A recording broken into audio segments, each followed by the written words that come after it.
Bismillahirrahmanirrahim. Assalamualaikum warahmatullahi ta'ala wabarakatuh. Keluargaku yang dirahmati Allah subhanahu wa ta'ala. Alhamdulillahi rabbil alamin. Wassalatu wassalamu ala ashrafil anbiya'i wal mursalin. Wa ala alihi wa ashabihi wa man tabi'ahum bi ihsanin ila yaumiddin, amma ba'd.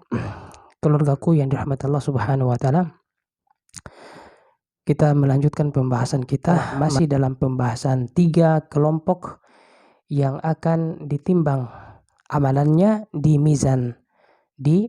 Kita sudah sebutkan kelompok yang pertama, yaitu mereka yang lebih banyak amalan baiknya. Lebih banyak amalan baiknya daripada amalan sayyi'ahnya, daripada amalan buruknya. Dan sekarang kita akan masuk membahas kelompok yang kedua. Al-qismu ats-tsani, kelompok yang kedua adalah menurjihat sayyi'atuhu ala hasanatihi. Siapa yang lebih banyak amalan keburukannya daripada amalan kebaikannya. Wahum tahta masyiatillah.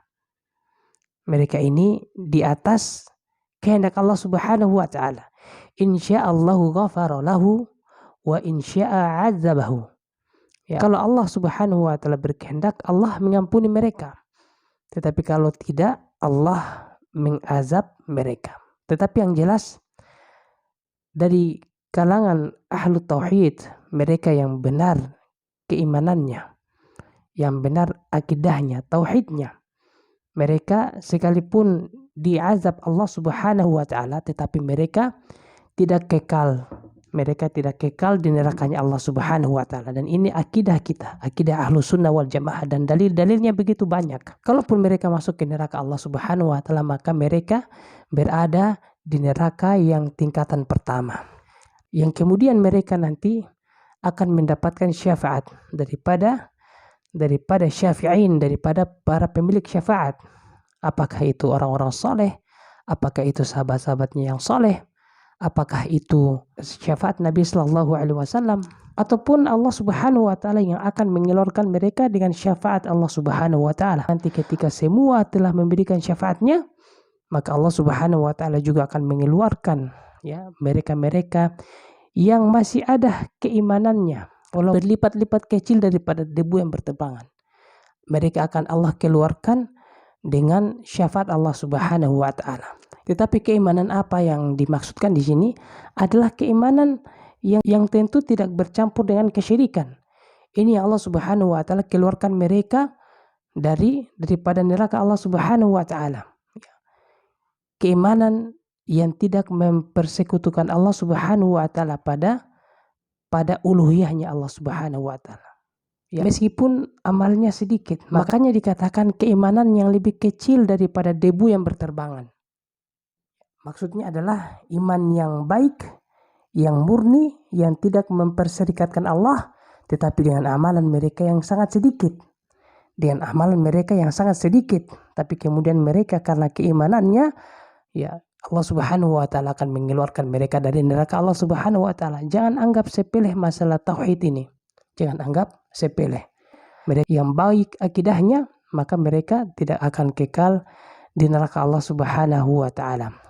Adapun mereka dari kalangan kaum muslimin yang mana mereka mempersekutukan Allah, mensyirikkan Allah, tidak mentauhidkan Allah pada aspek uluhiyahnya, pada aspek peribadatannya, maka mereka dikhawatirkan tidak bakal keluar dari neraka Allah subhanahu wa ta'ala.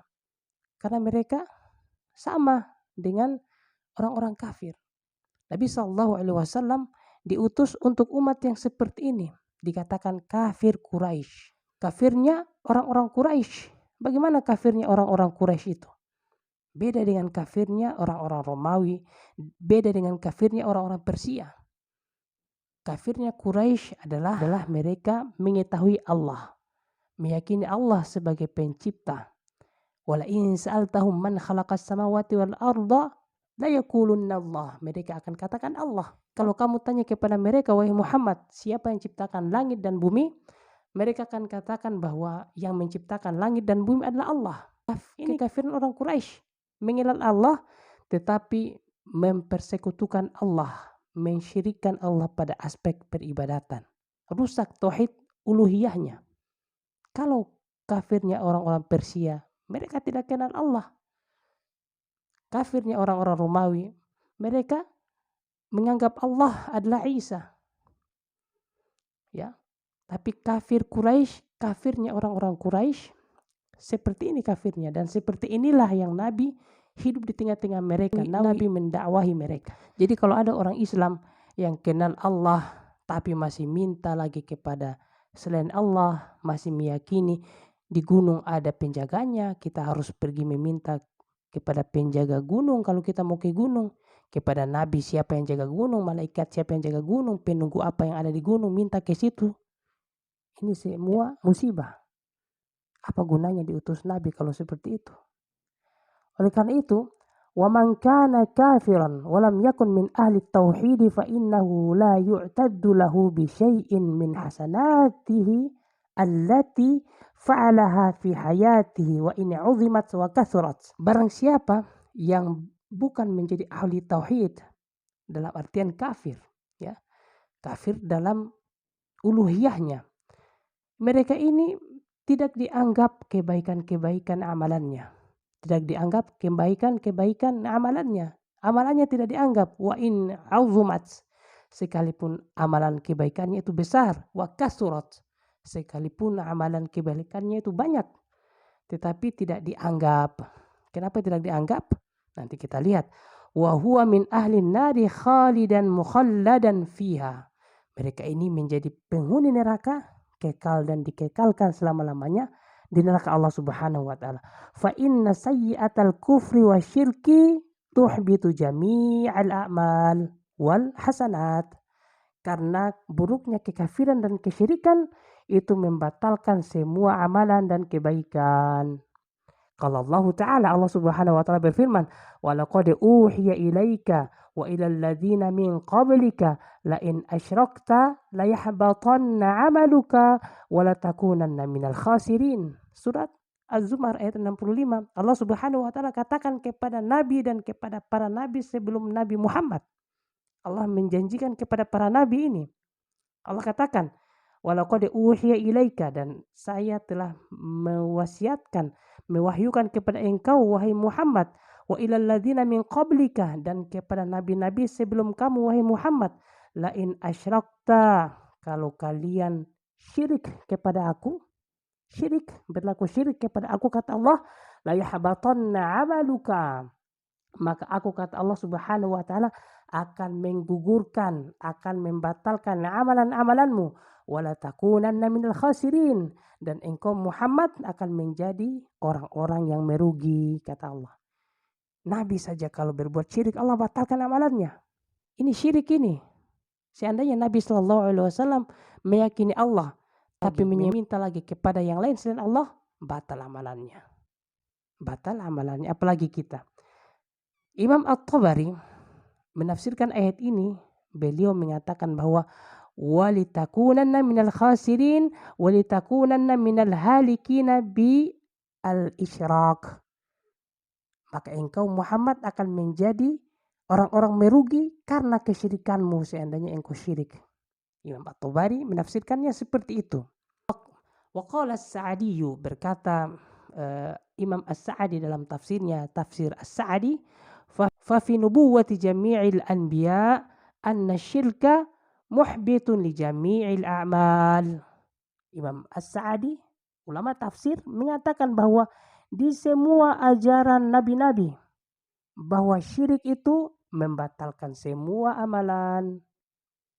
Ya, kama qala ta'ala fi suratil An'am, sebagaimana Allah Subhanahu wa taala mengatakan, berfirman dalam surat Al-An'am, atau lamma addada katsirum minal anbiya'ihi wa rusulihi qala anhum, ketika Allah Subhanahu wa taala mengambil janji dari para rasul dan para nabi, Allah Subhanahu wa taala katakan kepada mereka, "Dzalika hudallahi yahdi bihi may yasha'u min ibadihi."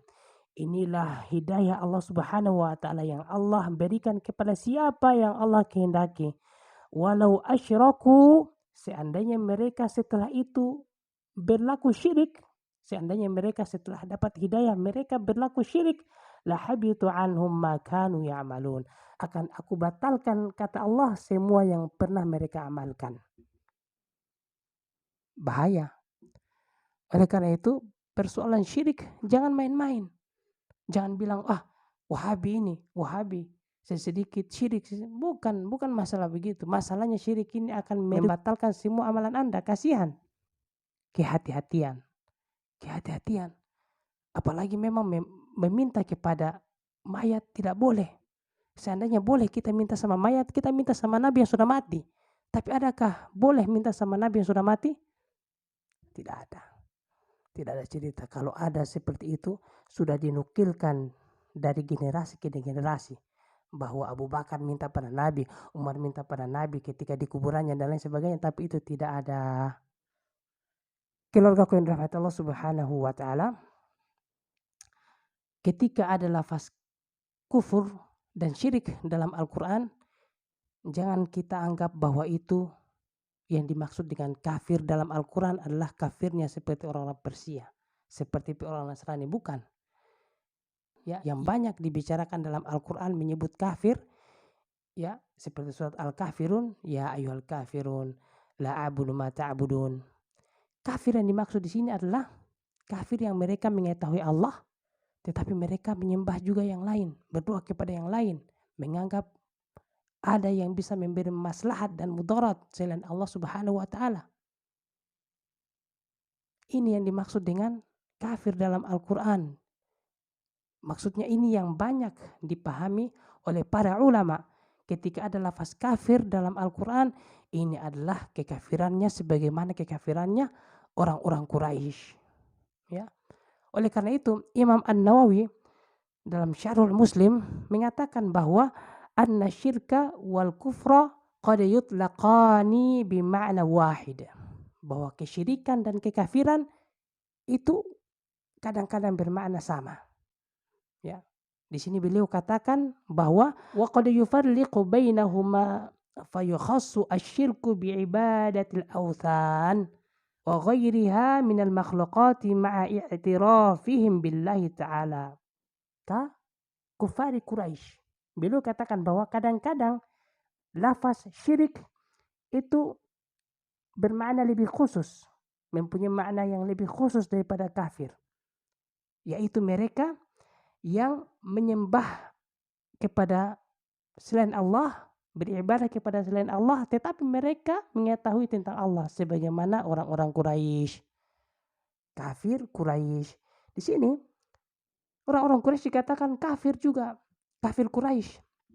Kan sebagaimana kita jelaskan tadi, apakah kita betul-betul mentauhidkan Allah, mengesahkan Allah dalam uluhiyah, dalam ibadahkah atau tidak?